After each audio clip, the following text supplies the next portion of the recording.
আসসালামু আলাইকুম। আশা করি আপনারা সবাই ভালো আছেন। আজকে আমি আপনাদের মাঝে যে বিদ্যাটা নিয়ে এসেছি সেটা দেখতেই পারছেন। আপনারা তো অনেকেই আলীর হাজিরি হাঁক পাইছেন, অনেক ধরনের হাঁক পাইছেন বা অনেক ধরনের বান পাইছেন। তো মা ফাতেমার শান বান খুব মানুষ হাজারের ভিতরে একজনের কাছে থাকে। এগুলো গোপনেরও গোপন মন্ত্র। তো আজকে আমি সেই মা ফাতেমার জালালি বানটা দিতেছি।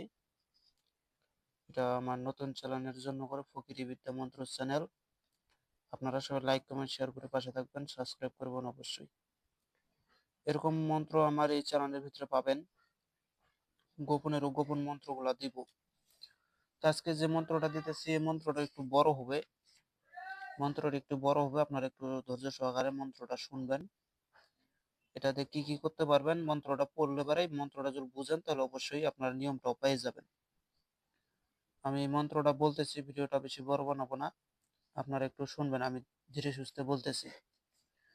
বিসমিল্লাহ বল বিসমিল্লাহ বলিয়া মা ফাতেমার জালালি বান করিলাম স্মরণ। মা ফাতেমার নাম লইয়া ছাড়িল গর্জন, জালালি বানে আকাশ পাতাল কাঁপিয়া উঠিল।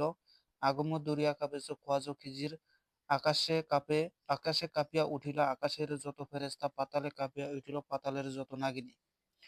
উত্তরে কাঁপিয়া উঠিল কালিকা ভবানী, দক্ষিণে কাঁপিয়া উঠিল ৬৪ যোগিনী, পূর্বেতে কাঁপিয়া উঠিল ভোলা মহেশ্বর, পশ্চিমে কাঁপিয়া উঠিল পীর পাইগম্বর।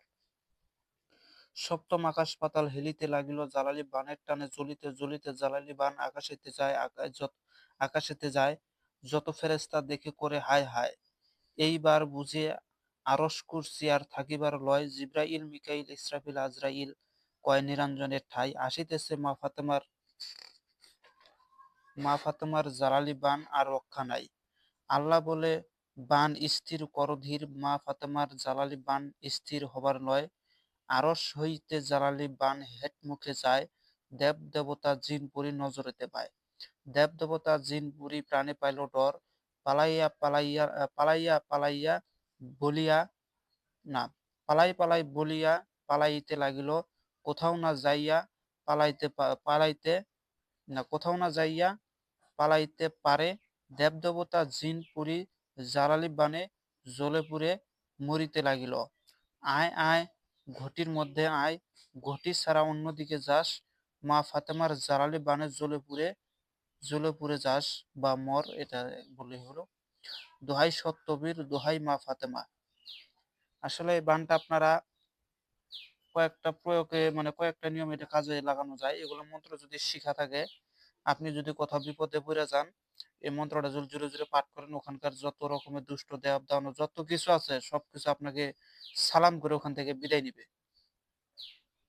এটা যদি কোনো রোগীর শরীরে জিন পরি হাজির হয়েছে, সে কথা মানতেছে না, এই মন্ত্রটা কয়ে যদি তার শরীরে ৩টা ফুঁক মেরে দেন, তার শরীরের ফুঁক মারার সঙ্গে সঙ্গে ওই রোগীর ভিতরে যে জিন পরি বা যে জিনিসটাই থাকুক আর জ্বলে পুড়ে ভস্ম হয়ে যাবে। এবং এটার মাধ্যমে ওই যে ঘটিটা আছে, ঘটির ভিতরে জিন পরীকে হাজির করানো হয়। ঘটির যে পানিটা আছে, ঘটির ভিতরে সর্বপ্রথম পানি দিতে হবে। পানি দিয়ে মন্ত্রটা ৩ দফা পাঠ করে ফুঁক মেরে দিবেন, অথবা ৭ দফা ফুঁক মারবেন। দেখবেন যে তুলা রাশি মানুষ যদি নজর করে চায়, অথবা ১২ বয়সের বাচ্চা যদি নজর করে চায়, ওই ঘটির ভিতরে অনেক জিন পরীকে দেখতে পারবে। তাদের মাধ্যমে কথাবার্তা বলে কাজও করে নিতে পারবে। এটা হচ্ছে সেই বিদ্যা। আবার এটা দিয়ে মনে করেন যে জিনপরীকে ঘটির ভিতরে আনায়ন করা যায় এবং তাদেরকে ওখান থেকে চালান করা যায়। তো এখানে এই বিদ্যাতে অনেক কাজ আছে যেটা উস্তাদের কাছ থেকে শিখতে হয়, জানতে হয়।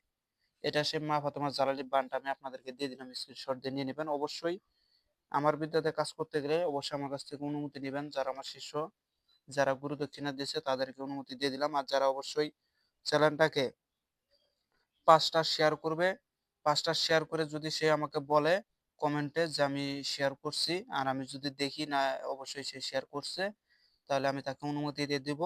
সে কাজ করতে পারবে। এটা দিয়ে শুধু ১টা ২টা ৩টা কাজই না, এটাতে অনেক ধরনের কাজ হয়। এটা সেই জালালি বান। এটা মারলে পারে রোগীর শরীরে জিন পরীকে হাজির করতে পারবেন। শুধুমাত্র এখানে কথাটা উল্লেখিত, এই ঘটির কথাটা একটু পরিবর্তন হবে। এটাতে অনেক কিছু করা যায় ভাই, অনেক কিছু করা যায়। জিনপরি কথা না শুনলে তাদেরকে কথাও শোনানো যায়। জিনপরি যদি আপনার কাজ না করে, তাহলে তাদের মাধ্যমে কাজ করেও নিতে পারবেন এই বিদ্যার মাধ্যমে। এটার ফায়দা অনেক। তো যাই হোক, ভিডিওটা বেশি বড় বানাবো না। তো এই ছিল মা ফাতেমার জালালি বান। অবশ্যই লাইক, কমেন্ট, শেয়ার করবেন। শেয়ার যে ৫ টা করবে তাকে আমি অনুমতি দিয়ে দিলাম। সে কাজ করবে অবশ্যই। আমার বিদ্যাতে কাজ করে সে অবশ্যই ৳১০ ইনকাম করে আমাকে সেখান থেকে ৳২ দিবে, এটাই। তো সবাই ভালো থাকবেন। খোদা হাফেজ। আসসালামু আলাইকুম।